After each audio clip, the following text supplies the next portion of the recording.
this is an iHeart podcast. Now you can stream Fox News live on the Fox One app. Stay on top of breaking news and the biggest stories live as they happen, all from the Fox voices you trust, bringing you the coverage you won't find anywhere else. Start your 7-day free trial today. Offers are subject to change. Go to Fox One for complete terms and conditions. Fox One, we live for live, streaming now. Welcome to today's edition of the Clay Travis and Buck Sexton Show podcast. Welcome in, Clay Travis, Buck Sexton Show, Thursday edition of the program. We hope all of you are having fantastic starts to your day so far, and we hopefully are going to make it a little bit better as we roll through the Thursday edition of this program. Let's jump right into it. Peter Navarro, by the way, going to join us in the third hour of the program about going to prison. Timing on that certainly interesting given everything that's going on in the climate as it pertains to criminal investigations and the political sort of universe that is surrounding all of those. But we began with news that hit last night as I was in the process of flying back home. I'm texting with Buck. We first hear that there is going to be some of these different affiliate stations that carry the Jimmy Kimmel show on ABC that are refusing to carry it. And maybe let me take a step back. For those of you who have not been following this story, let me kind of lay it out for you. On Monday, and you can correct me if I get any of these facts wrong, Buck. On Monday, Jimmy Kimmel made a joke, and really it was more of the comment that preceded the joke that was the controversy. And I want to play that for you. That is now, I believe, cut number 26. This happened on Monday's Jimmy Kimmel show. Listen. We hit some new lows over the weekend with the MAGA gang desperately trying to characterize this kid who murdered Charlie Kirk as anything other than one of them and doing everything they can to score political points from it. Okay, so that was not actually a joke. That was a comment that suggested that the assassin was actually one of us. That is a Trump supporter. That is someone who voted for Trump. That, of course, was not true. And there was quite a lot of evidence that it was not true by Monday afternoon, evening, when that show would have been taped. There was then, I believe, the show aired on Tuesday. There was no reference to it, to that joke, to that commentary. It then grew in intensity during Tuesday. And last night, they said Jimmy Kimmel's not going to air. Now, the pressure, it appears, came from two different affiliate networks. And let me explain how this exactly works, because I don't think most people understand this. I live in Nashville. My local ABC affiliate is owned by Nexstar. That is, it's not owned by Disney. It is basically licensing ABC content, but it is a locally owned Nashville, for instance, where I live, station. Sinclair is another company that owns many different ABC affiliates. These are very big companies that own multiple different networks across the across the country. And last night on my ABC affiliate, because I flipped it over, the guide said it would air Celebrity Family Feud in the place of Jimmy Kimmel. Instead, they aired News Nation, which is also owned by Nexstar. So I thought that was interesting. Just, I presume, their nightly news content. I am a friend of Leland Vittert's, I think I could say, or he's a friend of mine. And so I will do his show sometimes on News Nation because, Leland's a good guy. And we may have him on the show soon to talk about his book. But he's a News Nation host, so there you go. Yeah, so I flipped it over, and that's what was on. There are a variety of different reactions now that are across the political spectrum. I don't believe, unless it's happened in the last 15 minutes, that Jimmy Kimmel has officially been fired. But there is no return date so far or any certainty that he will ever come back. It could be like Stephen Colbert, which CBS announced they were going to be canceling. Now, In addition, that's the background, and I think I got all that right, Buck. You can correct me if there's any details that you think or facts that you think we need to add into the equation here. I just want to make sure all of you are well informed and understand all the background.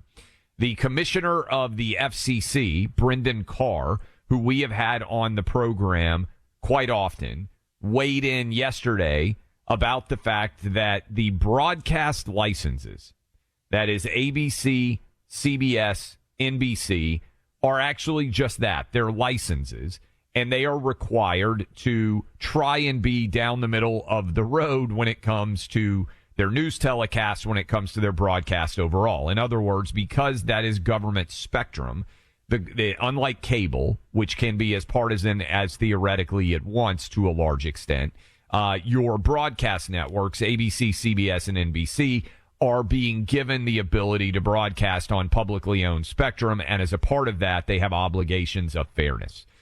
With that in context, Disney basically decided, with Nexstar and Sinclair putting out public comments, and we'll read some of those for you, that they were not going to be airing the Jimmy Kimmel Show. There is no set return date. It is now turned into Jimmy Kimmel is seen as a martyr for free speech on the left. And those on the right are pointing out that this is consequence culture, not cancel culture. I think I'm kind of summing up that argument. Here's what I would say to you, Buck, as we begin, now having laid all those parameters out. Roseanne Barr had the number one show in America other than football. So obviously I'm talking about a scripted television show.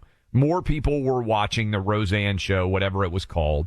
She made a joke on Twitter, and Barack Obama and Michelle Obama, according to her, among many other prominent left-wingers, called Bob Iger, the CEO of Disney, and he fired Roseanne on the spot. They wrote her off the show and had her die of a drug overdose. I think some of you will remember, I think the show was called The Connors, and that was the end of her sitcom career, at least in that show. We also had Gina Carano, who was one of the stars of The Mandalorian, which at the time was the most popular Disney Plus streaming show out there. She shared social media posts that were considered to be unacceptable by those on the left. Disney fired her. Not one word from anyone on the left when both of those firings happened, based on a tweet, based on social media posts, and now suddenly Jimmy Kimmel is the cause celeb of everyone on the left here.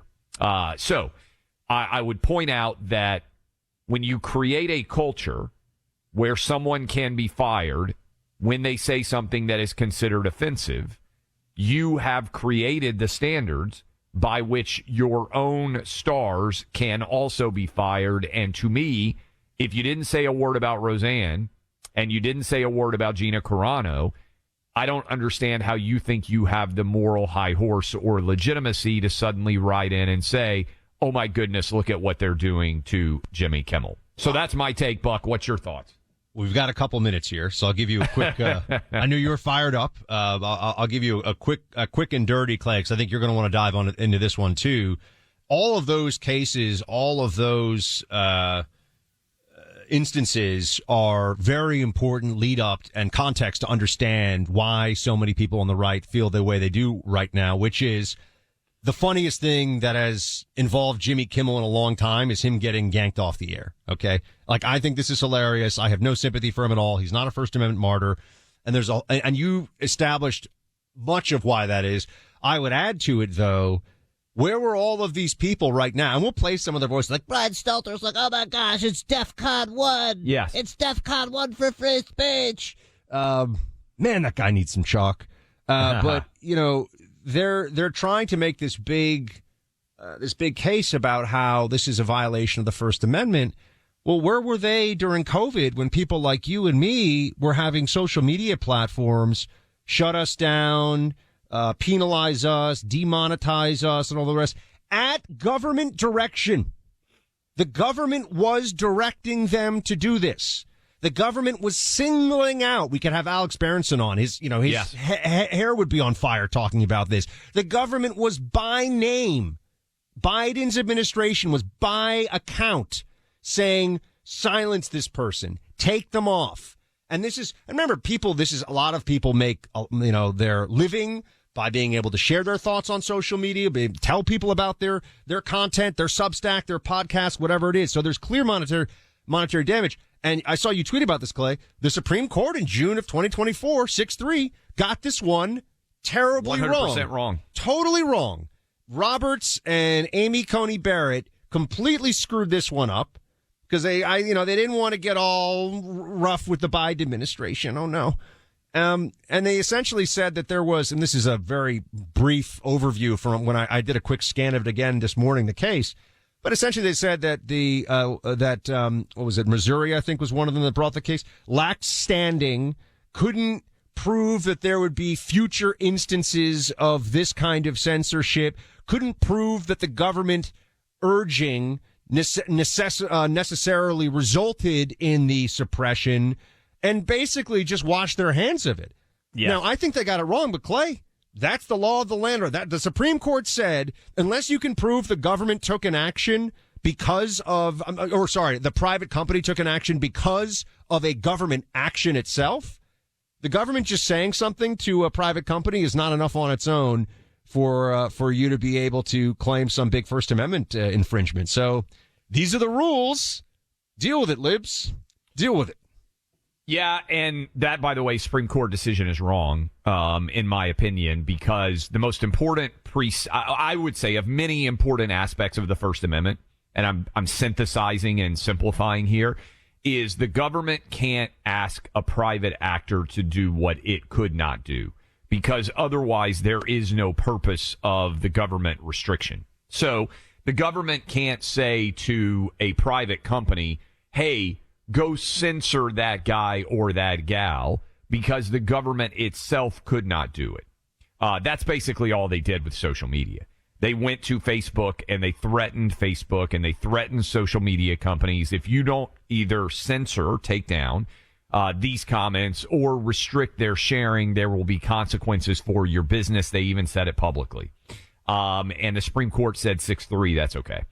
Now, on the Jimmy Kimmel front, I think this is such an important aspect of this story. We have created a world where you can be fired no matter how much or how long you've been doing a thing of creative work in the larger public. If somebody that is powerful enough or a group of people are powerful enough to have seen what you tweeted, what you posted, what we said on this show, as you all who listen to Rush know, Rush was one of the initial targets of cancel culture. And I just think that's wrong. And some people are going to get mad at me. I am one of the few who was defending Roseanne, was defending Gina Carano, was defending Rush. And I think you can fire Jimmy Kimmel if you think he's not good for Disney. That's how all businesses work. I personally don't like the idea that he said something, even if I think it's wrong, and that is going to be the action that suddenly he's no longer employable. And by the way, I've been saying this for a long time. I said it when Bill Maher got fired off politically incorrect for what he said about the 9/11 terrorists. But this is profoundly, by and large, created by the left, and they are now bearing the consequences of the culture that they created. And I understand why other people out there are like, hey, good riddance. You made this. You made your bed. Now lie in it. It's really just about a power shift, and the power dynamics have changed. They don't have the power to just crush their opponents over issues like this anymore. And in fact, the Trump movement has taken a lot of that power into their own hands. So shoe is on the other foot, as far as I'm concerned. There's no principle that they're operating on here. Just don't ever forget that. Look, no matter how safe you think your neighborhood is, there's always a chance you'll be a victim of a home invasion, a burglary. It happens about twice a minute nationwide. You want to have the right tools to defend yourself and protect your family until the cops can show up, and that's where products from Saber come in. You can go big with their pepper spray projectile launchers. In fact, there's a bundle that you can get right now when you go to saberradio.com, a special bundle picked out that has everything you need, including practice projectiles, which you can just take into your backyard, by the way. You don't have to go to a gun range with these. You can do this all in your own yard, in your own space. Saber pepper projectile launchers are the best in the game, and they will stop the threat.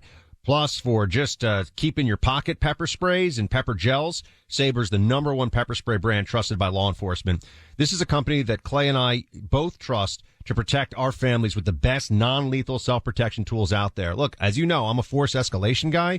I got a lot of lethal stuff at home, too. I got a lot of edge weapons and a lot of firearms. But I believe in having non-lethals. My wife particularly likes having non-lethals. So add this to your home defense toolkit. Go to saberradio.com. That's SABRE radio.com. You'll save 15% there. That's Saber Radio, SABRE.com, or call 844-824-SAFE, 844-824-SAFE.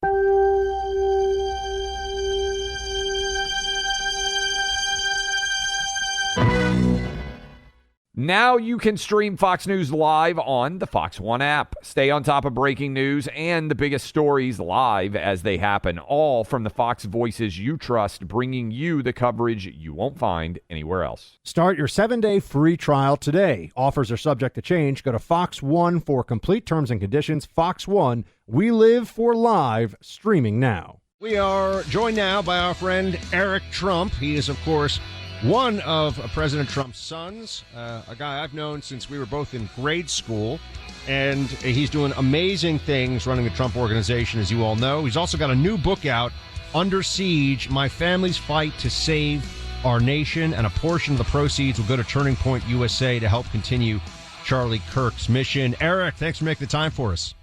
Guys, it's great to be back on. Talk to us, if you would, for a second here about because we have to dive into this news of the day. I think it hit everybody like I don't know if it was that much of a surprise given what a jerk he's been lately. But what's your take on the Kimmel indefinite suspension? Listen, the guy has been a jerk. He hasn't been funny, but honestly, I think the network uses a way to get him out based on bad ratings. I mean, look at what the ratings are on ABC and NBC and CBS right now. Relative to call some of the other shows, some of even the cable shows, right? Look at my wife. Look at Laura. I mean, her show's getting 2.6, 2.8 million people, on a Saturday night.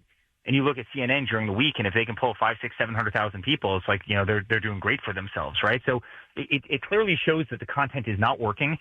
People are no longer amused. It's not funny to make fun of 31-year-old kids who are getting assassinated on any soil, certainly not U.S. soil, especially somebody who is as beloved as our friend Charlie. And I'm glad they got rid of this jerk. Eric, where were you when you found out about what happened to Charlie Kirk last week? Yeah. And what was your immediate reaction? Because you've got young kids like he does and like Buck does, and my kids are getting a little bit older. But you travel around, you do a lot of public events. So does your wife. What was your reaction when you saw that? Honestly, guys, I hate to say it, but it was like deja vu to Butler, right? I mean, I walked into my office. My sister came running up to me, literally grabbed me. She goes, Charlie shot, and it looks like Charlie's dead. I mean, it was right after. And obviously, at that point, it was making its round on social media. And, you look at the movement of the body, and you knew it was devastating. And, me, I've competed in all the shooting sports my entire life. You could tell it was a high-power rifle. I could tell instantly that was a high-power rifle just by the sound of the shot. And my heart sank. I mean, Charlie was a friend. I've been on the stage with him 100 times, as you guys have. We've done a lot of events together over the last 10 years. And I've stood on that same stage 1,000 times myself. In swing states all across the country. I mean, there were times leading up to elections where we're doing 5-6 events, like that a day. All over every victory office, every factory, every standing on top of John Deere tractors with a bullhorn, I mean.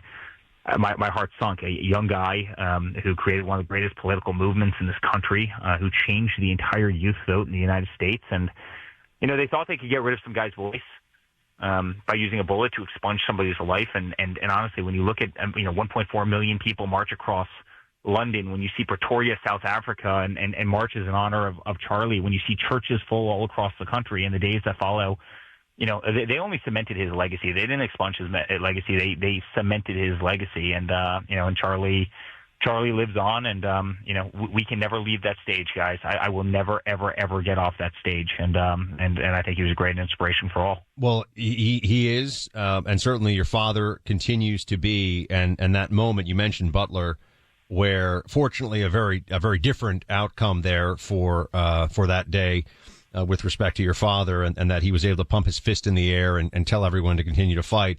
Eric, probably the most iconic single moment, I think, in my life in American politics. I don't know of anything that would really compete with that the power of that visual.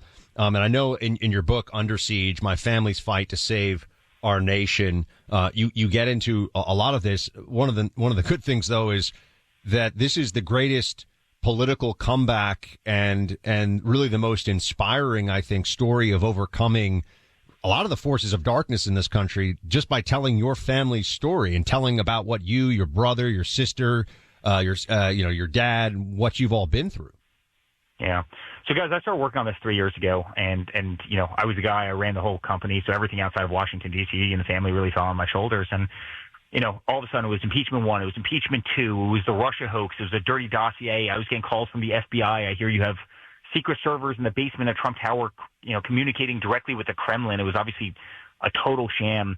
Then they sent every DA, every AG after us, whether it was New York or Washington, D.C. or Fulton County, Georgia. You know the stories of all of those. I got 112 subpoenas. I became the most subpoenaed person in American history, by these radicals. Then they took us off of Facebook and Twitter and Instagram. They took my father off the ballot in Colorado. And then in Maine, they came after us. They came after our employees. They raided Mar-a-Lago. They raided our homes. I mean, it was nonstop siege. They wanted to bankrupt us. They wanted to see us gone. They wanted to take away our voice. They wanted the dozens of gag orders we all had in these nonsense cases, all of which we won.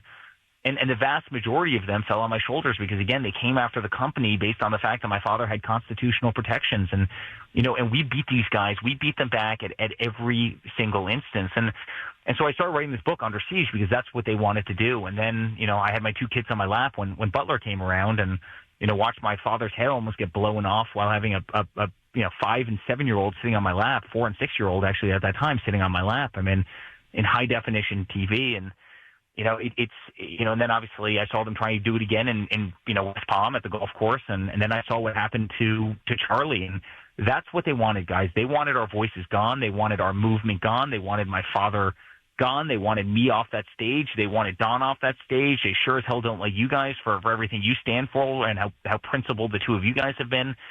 And that's what Under Siege is about. It's about all the behind-the-scenes stories of how they tried to just decimate us, the corruption of government, and frankly, and thank God, how we won, how we triumphed in something that was such an impossible, endless fight that went on for. Can I just one thing I want to ask you, Eric, is Clay told me this I refused to read the Snake Tapper book because I just felt like it was trying. He's the arsonist who's then calling the fire department, right? It just felt too. But one interesting revelation from the book, and Clay read the whole book, so I appreciate that. I did it so everybody else didn't have to do it. He jumped on that hand grenade for the rest of us. We appreciated that one.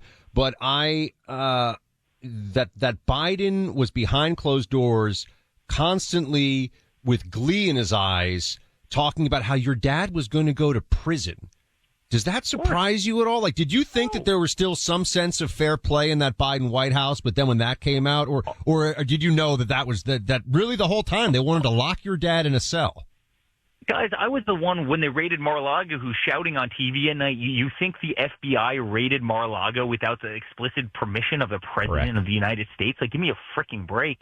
And by the way, the other interesting thing about Jake Tapper, Laura was on his show. She was on CNN. Oh, yeah. She goes, listen, everybody realizes this guy doesn't have his mental faculties. And he starts screaming at her on the show, how are you the person to diagnose, his cognitive abilities? Don't you think you're offending children with stutters around the country? And Laura, she would not put up with the nonsense. She fought right back. And then sure enough, you look at the title and you can maybe remind me of the exact title, but it was like, a Biden's, a cognitive decline and the cover up by the mainstream media. They're saying the irony of this when six have to apologize, like, the irony of this when you're sitting there, yelling at Laura Trump for saying that we all realize, everybody in this country realizes that the guy's not exactly the sharpest tool in the. He said Laura was making fun of his stutter. Yeah. Yeah. Which is just insane. Yeah, and then screamed at her for quote unquote diagnosing Biden and not having a PhD. Give me a break. And then he writes a book about how, the media misled the world, and the great irony of this. But That's why, honestly, that's example 9,820 of why people detest the mainstream media in this country, and why, honestly, independent voices like yours, are moving the needle, and why no one watches CBS, and why people like Jimmy Kimmel are getting fired, and so on. Under Siege is the book, My Family's Fight to Save Our Nation. We're talking with Eric Trump. You are a business guy. You're traveling all over the world doing deals. And one place that I think is emblematic of how much the culture has shifted is suddenly everybody wants to play on your family's fantastic golf courses again. I know that that's a good thing, but does a part of you just think when these deals get done, man, so many of these business people are complete and total cowards. Your dad was right in 16, 17, 18, 19, 20. They try to cancel him. They kick him off. And then he wins the popular vote. He's now standing, doing toast with the King and Queen of England last night. And all these business guys suddenly, they show back up and they're like, oh, we always loved you. Oh, let's go with you. I mean, this is business one of the most shameless places on the planet in general? Because you guys are grinding for years and now everybody loves you. But it's got to be a part of you's got to be like, give me a break. I got canceled, guys, by every bank in the country for doing nothing wrong, only because I chose to wear a Make America Great Again hat. I'm talking about golf courses in upstate New York, things that had absolutely nothing to do with politics, things, entities that had been around for 25 years that had been perfect customers, and they turned us off. Capital One, the worst of all of them, turned us off like we were dogs. I mean, they canceled 300 accounts in the middle of the night, and then all of a sudden, every single day, I get calls from the heads of and you would know the names of every single one of them. They're the biggest bankers on Wall Street. Hi, Eric. We really miss the relationship, and we'd really love to get back together. I mean, is there a way that you could come over to my house? I'd love to take you to dinner. I'd love you to treat. It'd be great if we could try and rekindle the relationship. And I'm sitting there, guys, and I have very little tolerance for this nonsense. Especially now, I'm over trying to hide feelings, and I'm not into the pageantry of this stuff. And you're sitting there saying, you dirty. Can't say it on the radio, guys, but I remember, and I will not forget, and it is shameless. Listen, Zuckerberg's come around in a big way, and I actually legitimately believe he loves my father and loves our family, and I have a nice relationship with him now. But he was sitting behind me at inauguration. It was the first time I've ever met him, and I'm sitting there saying, you're sitting behind me at inauguration, yet in 2020 you spent $400 million against this. You put 400, and by the way, you go on Facebook to try and find a polling location, or a voting location, a ballot, and guess what? Every single one would come up for Biden, not a single one would come up for Trump. It's like, they rigged the algorithms. They put they turned down everybody's dials, and now all of a sudden everybody's smiling and happy. And, I'm not saying that people can't change their mind, and I think he legitimately did and is legitimately on the team now, but it's, sometimes it's hard to bite your tongue. Well, we really appreciate the story and also the fight that your family has put forth for the country, and it is a phenomenal first year in this administration. We're not just saying this because he's your dad. I'm not just saying this, Eric, because I think I met you when you were 10 years old or something for the first time. But this is the truth. It has been an incredible first year, and what your dad has come through is the most amazing political battle in my lifetime. I think in any of our lifetime. I don't think anything would come close to it.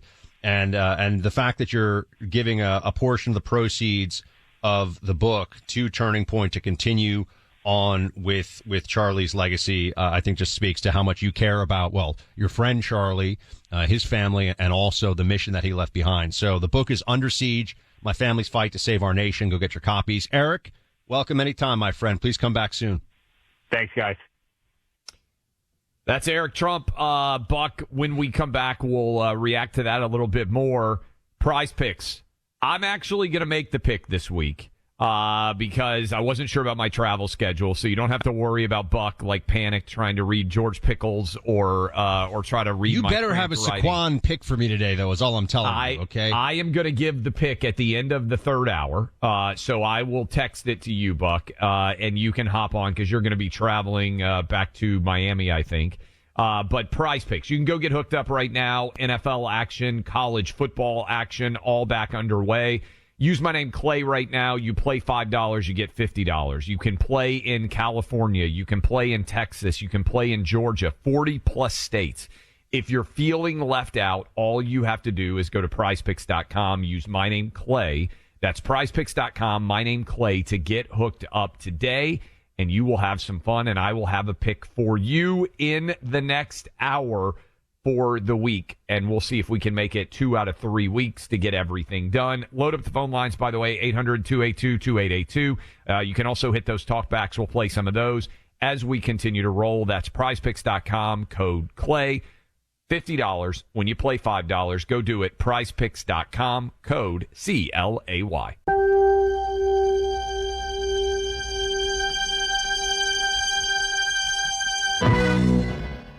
Let's hit some of the news. Buck, by the way, is on his way to Miami. He and his family are traveling, so I've got you solo for the rest of the show. Tomorrow, by the way, Buck will have you solo because, and I'm looking forward to this, I'm one of the keynotes for the Michigan Republican Party. Our friend Tudor Dixon is obviously very involved in that. She's part of the Clay and Buck Podcast Network. I'm going to be up at Mackinac Island, Michigan for a big event there. That is one of their signature events of the year, and obviously Michigan is one of the biggest battlegrounds anywhere, but also the home state of my wife Laura, and we got engaged on Mackinac Island, so it's kind of cool to go back 20. I'm doing the math in my head, 23 years later, and be doing a keynote there at the. At their event, which is at the Grand Hotel, which is one of the great hotels in America.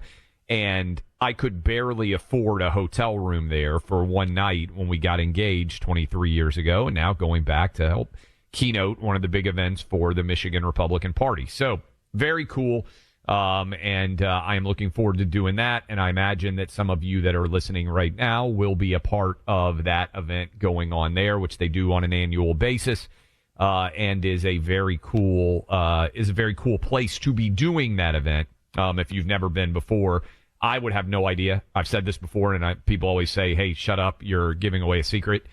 I did not know how spectacular Northern Michigan was, and still not know, unless I had ended up married to a girl from Michigan, and especially in the summer, but also in the fall. I don't love cold weather, so some of you do love cold weather.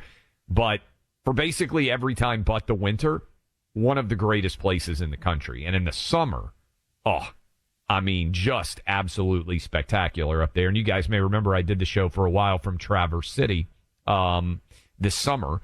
So I'm excited to be back up there. But that is where I'll be on Friday. Not very easy to get in and out of that location. So I'll be traveling during the show tomorrow. Let's dive in to some of what happened at the state dinner, and then we'll spend more time talking about the biggest story of the day and all the discussion surrounding it, which is the Jimmy Kimmel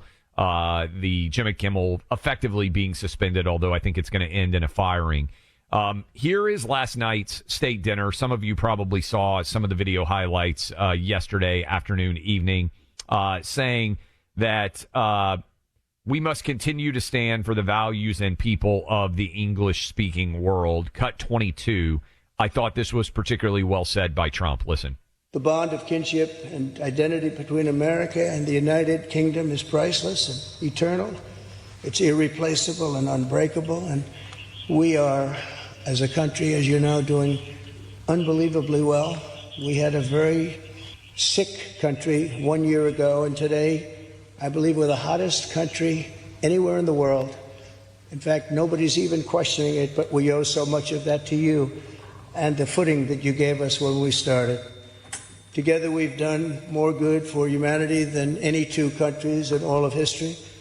Together, we must defend the exceptional heritage that makes us who we are, and we must continue to stand for the values and the people of the English-speaking world, and we do indeed stand for that. A couple of more cuts from that event, the state dinner. Let me flip it over to the other side of the pond. Here is King Charles giving a toast to Trump and the First Lady. This happened yesterday. Listen. Mr. President, Mrs. Trump, the bond between our two nations is indeed a remarkable one. Forged in the fire of conflict, it has been fortified through our shared endeavors and burnished by the deep affection between our people. Tested time and again, it has borne the weight of our common purpose and raised our ambition for a better world. So, in renewing our bond tonight, we do so with unshakable trust in our friendship and in our shared commitment to independence and liberty. Therefore, as we celebrate this unparalleled partnership, allow me to propose a toast to President Trump and the First Lady, and to the health, prosperity, and happiness of the people of the United States of America. Is it unfair to get to have the British accent? I feel like it adds multiple grade levels to what it sounds like you're saying. In other words, if you're a C-level student and you have a British accent, it makes you feel like you're an A-level student. If you're an A-level student, it takes you into the stratosphere of genius, all because of the way you sound while you talk. I don't know that anywhere else likes the American accent. I don't think in England they're listening to Trump and saying, you know what, this American accent, it just sounds so good. The British accent really is kind of an unfair advantage when it comes to argument. One more take, 21, this is Trump again, saying the state dinner is one of the highest honors of his life. Your Majesty, Melania and I are deeply grateful to you and Queen Camilla for your extraordinary graciousness. And to William and Kate, thank you so much. It's been so great being with you today. Thank you very much. Appreciate it. It's a singular privilege to be the first American president welcomed here. And if you think about it, it's a lot of presidents, and this was the second state visit, and that's the first, and maybe that's going to be the last time. I hope it is, actually. But this is truly one of the highest honors of my life. Such respect for you and such respect for your country. I don't think we talk about it enough as a society. I love that Trump said this is maybe the greatest partnership in the history of the world. I think he's right. And we are all in debts of gratitude for Western civilization and what it has provided all of us around the world in terms of economic, in terms of basic human rights, in terms of all of the freedoms that we in many ways take for granted. They're all rooted in the exceptionalism of Western civilization. And much of so-called woke collective culture is really just about tearing down the fabric of Western civilization and arguing that it's rooted in illegitimacy. And once you see that that is what's going on, it becomes so important that all of us stand up and speak stridently and forthrightly in favor of Western civilization and basic human rights around the world, everywhere. And that's why it was so dastardly. That's why it was so pernicious when the New York Times decided, hey, we're going to redefine American history through the prism of slavery as opposed to the American Revolution. Because they knew exactly what they were doing. If, as Nicole Hannah-Jones, for instance, in the New York Times, decided, they didn't say, hey, America's founding happened in 1492. You know how most people really don't talk about that. And when I'm saying 1492, obviously I'm talking about the discovery of the New World, Columbus, all of that. Because from 1492 to 1619, there was no slavery in the colonies. There was indentured servitude, but no slavery. So for whatever the math is on that, the first 140 years of the New World, there was no slavery. And then there was slavery from 1619 to 1863. But only about 80 years of that was the American Republic allowing slavery. So they don't take 1492 as the founding. They don't take 1776 when we declared independence and became an independent country as the founding. They say 1619 is the founding of the United States because effectively that's the time that the first slaves from Africa arrived on United States shore. And if, this is really important, if they can define America as fundamentally rooted in the illegitimacy of slavery, then they can tear down the entire fabric of the country. It's all very calculated. It's all based in story. How do we define the story of the United States? Is it one primarily defined by triumph, or is it one primarily defined by evil and awful exploitation? If it is awful and exploitative, then everything that is built is rooted in a foundation of illegitimacy and hence can be swept away. The Constitution, the Bill of Rights, the Declaration of Independence, none of it means anything. And that's what they're actually after. And I think Trump gets it. I know J.D. Vance gets it.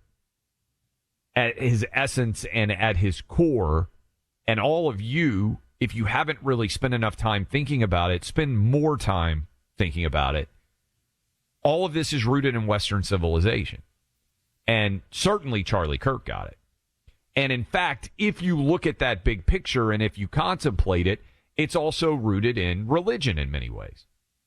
And even if you are listening to me right now and you are not religious, as I know some of you are, maybe even many of you, we all benefit from other people who are religious because their attempt to live a more honorable life benefits all of us.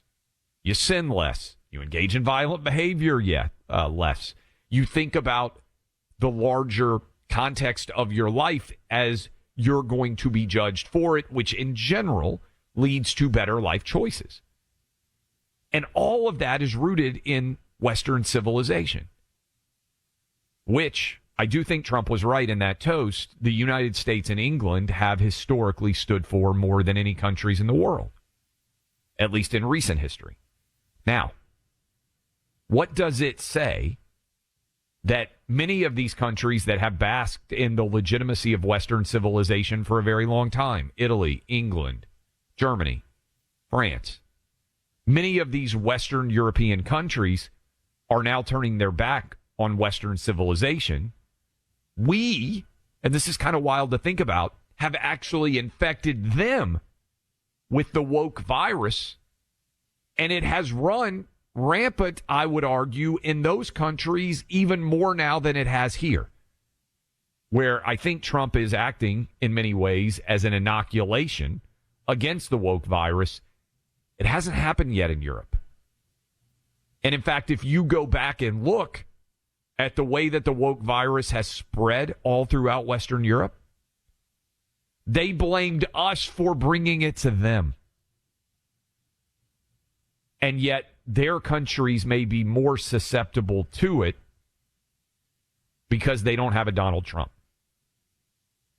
Just think about it. I was, nerd style as I watched some of that state dinner, thinking about the mutuality of impact and how Western Europe certainly has created the republic that we're fortunate enough to live in right now. And how much smarter and better versed in history our founders were because they learned from all of recorded history the flaws that prior governments had made when they tried to build our own. And now this woke virus, which I like to think that we have extinguished to a large degree in this country, although there's still pockets that need to be attacked and inoculated against, it actually is running more rampant in Europe right now than it even is here. And I hope we can change that. We'll take some of your calls. I want to dive into the Jimmy Kimmel thing a bit more. Buck, like I said, on the road. He'll have you tomorrow solo when I'm traveling up to Michigan to be one of the keynote speakers at their big event up there. But I want to tell you, unfortunately, as many of you saw, yesterday we lost several different police officers in an unfortunate attack against those who would continue to help protect us. And every time one of these situations happens, I feel very fortunate that Tunnel to Towers exists, because thanks to what they do, they can take care of so many people who put their lives on the line every single day, like U.S. Army Major Scott Smiley. Friends like you have shown your gratitude for Scott, not only through words, but through actions, for the service that Scott put out there in the United States Army. He was in Iraq leading his platoon when a car bomb detonated in front of him. The blast left him blind and temporarily paralyzed, but he refused to let his injury stop his military career. Scott became the first blind active duty officer in military history before medically retiring years later. Thanks to friends like you, the Tunnel to Towers Foundation gave Scott and his family a mortgage-free smart home to help him live more independently. Please show that you appreciate the profound sacrifices made by America's heroes, the men and women who have served our country or our local community so unselfishly. Donate $11 a month to Tunnel to Towers at T2T.org. That's T, the number 2, T.org.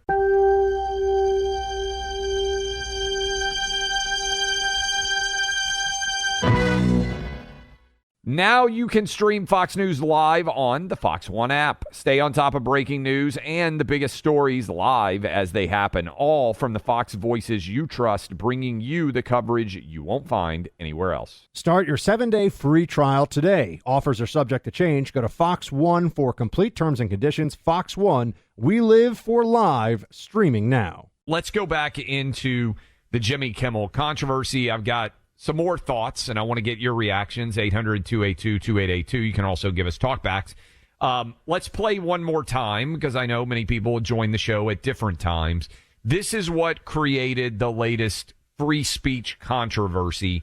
This was Monday during the monologue, Jimmy Kimmel on the Charlie Kirk assassination. Listen. We hit some new lows over the weekend with the MAGA gang desperately trying to characterize this kid who murdered Charlie Kirk as anything other than one of them and doing everything they can to score political points from it. Okay, so that is the commentary. It tied in the minds of many, to this calculated attempt to try to make this crazy assassin seem as if he were a member of the Trump supporting right.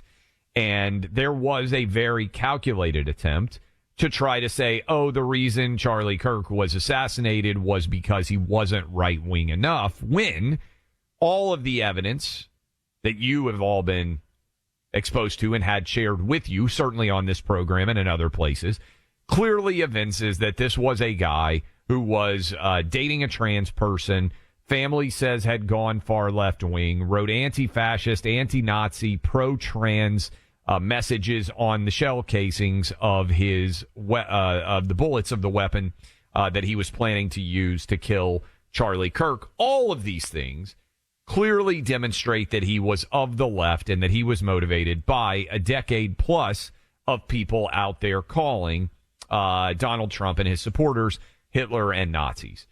And now that there is a suspension that has come thanks to some of the affiliate stations out there saying we won't air this, there is now a pushback in an aggressive way against the idea that Jimmy Kimmel should have been suspended over this. I'm going to play some of that audio so that you have a context of what's going on. But let me just say this. I think, in general, you have to remain committed to principle over politics, even sometimes when it leads to situations that you may not like. The left has not done that. And the left, in fact, let's use Disney examples. Roseanne Barr shared a tweet that was deemed to be unacceptable, and she was immediately canceled, even though she was on the most popular show on ABC at the time, other than sports, most popular scripted show. And they wrote off her character as dying of a drug overdose. Gina Carano was on the most popular streaming show in all of Disney Plus, The Mandalorian. She shared opinions that were considered to be unacceptable on social media. She was fired. So when the left has established, and when the Disney Corporation has established that their standard of speech is, if we decide that it is unacceptable in any way, we're going to fire you, I don't think they have any legs to stand on with Jimmy Kimmel. I just don't. I think they have cut the legitimacy of their arguments out from underneath me. Now, some of you are not going to appreciate this argument, but I have made it consistently. Some of you are going to nod along and say this is important. I don't think anybody actually benefits from cancel culture. I don't think society benefits from cancel culture. I don't think when they tried to cancel Rush that was a benefit for this show, and many of you who listen to Rush know exactly what I'm talking about. Rush was at the forefront of cancel culture. Not surprisingly to some of you out there, people have tried to cancel me for a long time. In fact, I shared this clip from 8 years ago this week. When I went on CNN, I've been banned from CNN for making a joke. When I said, hey, the only two things I've ever believed in completely are the First Amendment and boobs. If you haven't heard that, here it is. CNN has still banned me for that. Listen.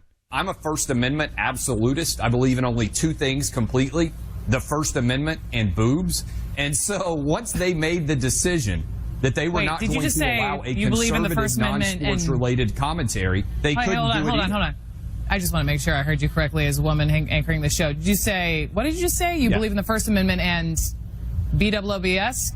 Boobs. Two things that have only never let me down in this entire country's history, the First Amendment and boobs. So those are the only two things I believe in absolutely in the country.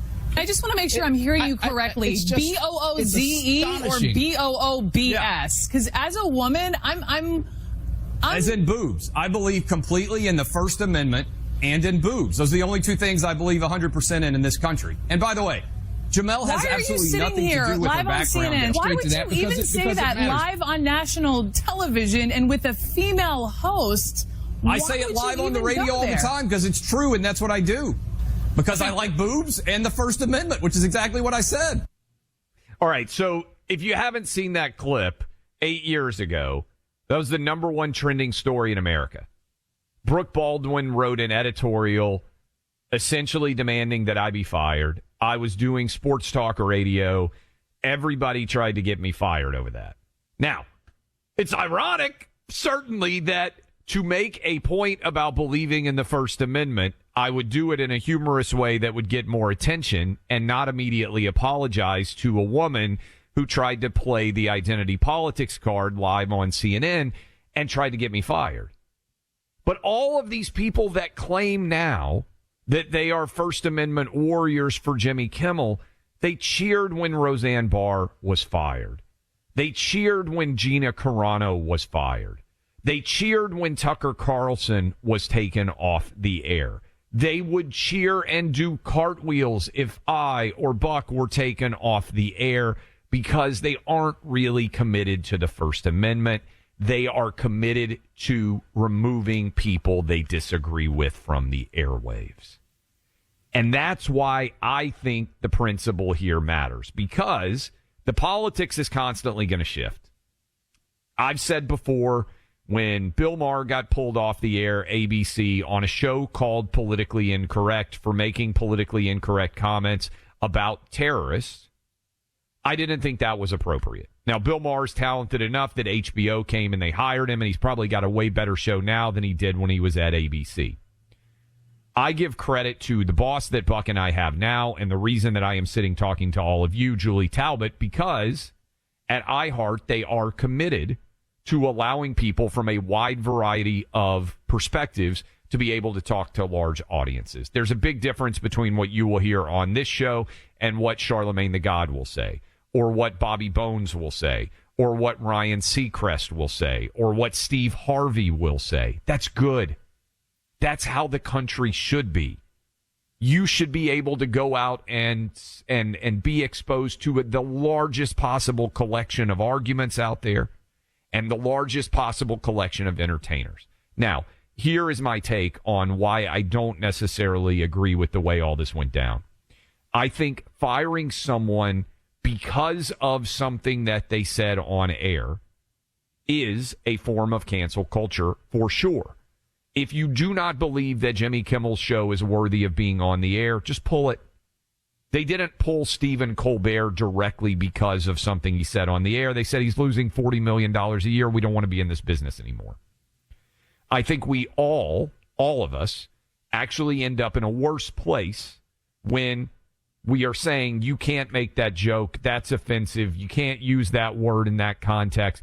All of these things, I think, actually limit the larger scope of discussion in this country. So I'm probably going to be the only person on the planet who said wrong decision on Roseanne, wrong decision on Gina Carano, and I think wrong decision on the timing surrounding Jimmy Kimmel.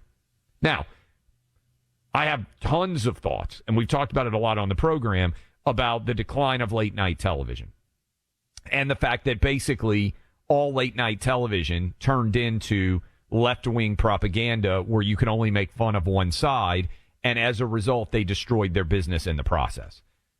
That I have no issue with. If tomorrow iHeart decided, hey, you know what? Clay, you and Buck, your show's not highly rated enough. You're not making us enough money. We got to move on. I'd say, hey, you know what? That's a business imperative. By the way, thanks to you guys, that's not the case. In fact, we just found out yesterday ratings are up 25% over last year. That's pretty damn good. Thank you. But that's the business we're in. If you don't make your bosses money, then at some point in time, they're going to come to you and they're going to try to find somebody who can or somebody who will. And so if Disney had the chutzpah to come forward and say, you know what, we're not getting a great rating in this hour. We think it's time to move on and try something new in that hour with ABC. We think we can make more money doing something else. I would have said, hey, you know what? More power to you. I think deciding to pull him based on comments ultimately is not beneficial. And some of you out there goes, oh, at some point, I don't know what it's going to be, they'll come for us. You know this. They came for Rush. Now, I hope, partly because of what I did 8 years ago, when they came for me, I like to think that I'm somewhat uncancelable. I'd like to think that Buck is somewhat uncancelable. But when you set the precedent that what people say on live shows can lead to them losing their job immediately, it's never going to stop, right? And that's what the left is learning right now. They made these rules, and now they're looking around and saying, wait a minute, I don't like these rules. This is why people like me have been saying ultimately the precedent is going to blow up on YouTube. And so there are going to be, at some point in time, might be 8 years from now, might be 10 years from now. But if we establish the precedent of if someone says something I don't like, they can't make a living doing that job anymore, eventually it's going to boomerang back on the right, just like it's boomeranging back on the left right now. And I'm going to be the guy sitting back saying, hey, I don't think that's the right decision. And I'm going to stand on principle over the politics of the moment. Now, again, if when CBS made the decision, hey, Colbert's gone, we're losing $40 million a year, I think that's a rational, reasonable choice that they could make. I'm a business guy. I ran a media business. There are people we've had to move on from because we can't afford their salary because they're not actually making us money. You heard Stephen A. and I have this exact discussion on Tuesday where he said ultimately all of our jobs come down to, are we making bosses money? And if you're not going to be employed very long. This is not, however, to me, a First Amendment issue. It's a creative freedom issue because nobody is keeping Jimmy Kimmel from coming out and saying exactly what he thinks in any other forum. He can start a podcast. He can start a YouTube channel. Same thing for Stephen Colbert. Look at what Tucker did when Fox News took him off the air. It has never been easier for the name on the back of the jersey to be able to be followed anywhere. So I don't buy into this idea of, oh my God, this is the biggest attack on the First Amendment that we've ever seen. You know what a real attack on the First Amendment would look like? Murdering somebody in cold blood while they're at a free speech event because you don't like what they are saying, which is exactly what happened to Charlie Kirk. And it's why there is a strong argument to be made that part of the sickness that afflicts the left in this country is they are more outspoken about a comedian not being able to continue on his late night comedy show than they are a dad being assassinated in cold blood at a free speech event. One of those is a significant threat to free speech in America. That is Charlie Kirk's assassination. The other is just a debate about where a person should go to share his or her opinions. It has never been easier for everybody in America to share their opinions than it is today. I'll take some of your calls. I'll take some of your reactions. But I want to tell you right now, Rapid Radios makes a tremendous product that is hugely beneficial for you, no matter what your life situation is. My mother-in-law has a rapid radio because she doesn't have great reception where she lives right now. And she's able to easier get on the rapid radios. Actually, he's 11. He had his 11th birthday yesterday. Happy birthday to my youngest, Nash. He's in 5th grade. We don't want to get him a cell phone yet.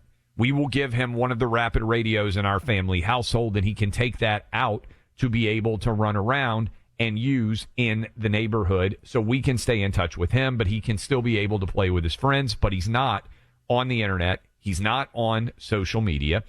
We use it. He likes it. It's like playing G.I. Joe back in the day like I used to do. Also, it's hurricane season. There's always tornadoes ripping through now where I live in Nashville. If you want something that you can use, even if the power goes down, 5 days without needing an additional charge, you're going to love this product. We talked about Buck's family being able to use it after Hurricane Helene last year in western North Carolina. Go to rapidradios.com, code radio. That's rapidradios.com, code radio to get hooked up today with the absolute best in catastrophic protection, maybe also for your mother-in-law, maybe also for your youngest kids, as is happening in the Travis household. That's rapidradios.com, code radio.